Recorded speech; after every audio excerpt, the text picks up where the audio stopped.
কাজে এলো না দাদু আন্দ্রে রাসেলের 2 উইকেট। 40 ওভারের খেলা শেষ 29 ওভারে।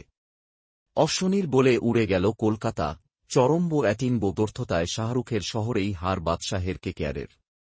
কেকেআরের অন্যতম মালিক শাহরুখ খান। বলিউডের কিং খানের কর্মজীবন মুম্বইয়ে। যে কারণে মুম্বই বনাম কলকাতা ম্যাচ শাহরুখের কাছে অনেকটাই সম্মানের লড়াই। যে লড়াই আবার হারল কলকাতা। আইপিএলে মুম্বই ইন্ডিয়ান্সের সামনে পড়লেই কেঁপে যায় কলকাতা নাইট রাইডার্স। সোমবার টসের সময় যেভাবে অজিঙ্ক্য রাহানে বলেছিলেন যে তিনি পিচের চরিত্র কেমন তা নিয়ে নিশ্চিত নন, অশনি সংকেত দেখা গিয়েছিল তখনই। রাহানে মুম্বইয়ের ছেলে, সেখানেই তার জন্ম। ওয়াংখেড়ে তাঁর ঘরের মাঠ। ঘরোয়া ক্রিকেটে তিনি মুম্বইয়ের অধিনায়ক। সেই রাহানেই বলছেন ওয়াংখেড়ের পিচ বুঝতে পারেননি তিনি। তাহলে বাকি দল কি করে বুঝবে? ফল 116 রানে শেষ কলকাতার ইনিংস। মুম্বই জয়ের রান তুলে নেয় 43 বল বাকি থাকতেই। দিনটা ছিল অভিষেককারী পেসার অশ্বিনী কুমারের। আইপিএলের প্রথম ম্যাচ খেলতে নেমে প্রথম বলেই তুলে নেন রাহানের উইকেট। যে রাহানে ওয়াংখেড়েতেই খেলে বড় হয়েছেন। ওয়াইড লেংথে বলছিল। রাহানে শরীরের থেকে দূরে ব্যাট চালালেন। ব্যাকওয়ার্ড পয়েন্টে ক্যাচ গেল তিলক বর্মার হাতে। প্রথমে ফসকালেও দ্বিতীয় চেষ্টায় বল ধরেন তিনি। আইপিএলে জীবনের প্রথম বলেই উইকেট, তাও আবার বিপক্ষ দলের অধিনায়কের।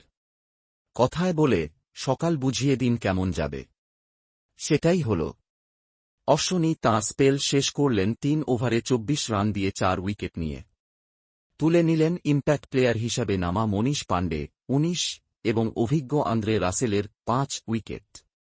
বাঁহাতি অশ্বিনী কলকাতার অশনি সংকেত হয়ে রইলেন। শুরুটা করেছিলেন ট্রেন্ট বোল্ট। আন্তর্জাতিক ক্রিকেট থেকে নিজেকে সরিয়ে নিয়েছেন নিউজিল্যান্ডের বাঁহাতি পেসার। বিভিন্ন দেশে টি20 ক্রিকেট খেলেন। তিনি প্রথম ওভারেই বোল্ড করেন সুনীল নারাইনকে 0। পরের ওভারে দীপক চহর তুলে নেন কুইন্টন ডিককে 1। তৃতীয় ওভারে আউট হন রাহানে 11। প্রতি ওভারে একটি করে উইকেট হারায় কলকাতা। কে ধরবেন আর কে রান তোলার চেষ্টা করবেন বুঝতে বুঝতেই চলে যায় চতুর্থ উইকেট। চহরের বলে অদ্ভুতভাবে ব্যাট চালিয়ে ক্যাচ দেন 23,75,00,000 টাকার ভেঙ্কটেশ আয়ার 3। পাওয়ার প্লের মধ্যে 4 উইকেট হারিয়ে কেকেআর তখন চরম সংকটে।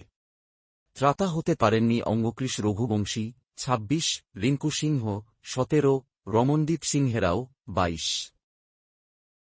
প্রথম ইনিংসেই ম্যাচের ফল বোঝা হয়ে গিয়েছিল। ওয়াংখেড়ের মাঠে 117 রান তাড়া করা খুব কঠিন নয়। আর দলে যদি রোহিত শর্মা 13, রায়ান রিকেলটন 62 রানে অপরাজিত, উইল জ্যাক্স 16, সূর্যকুমার যাদবের 27 রানে অপরাজিত মতো ক্রিকেটারেরা থাকেন, তাহলে তো আরও সহজ।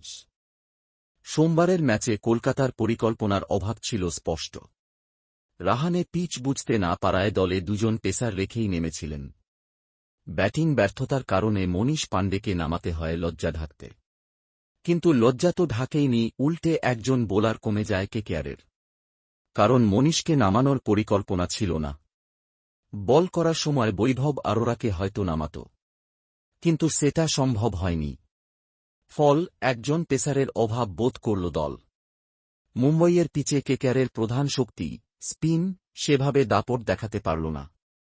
নিজেদের শক্তি অনুযায়ী পিচ বানিয়ে সফল মুম্বই।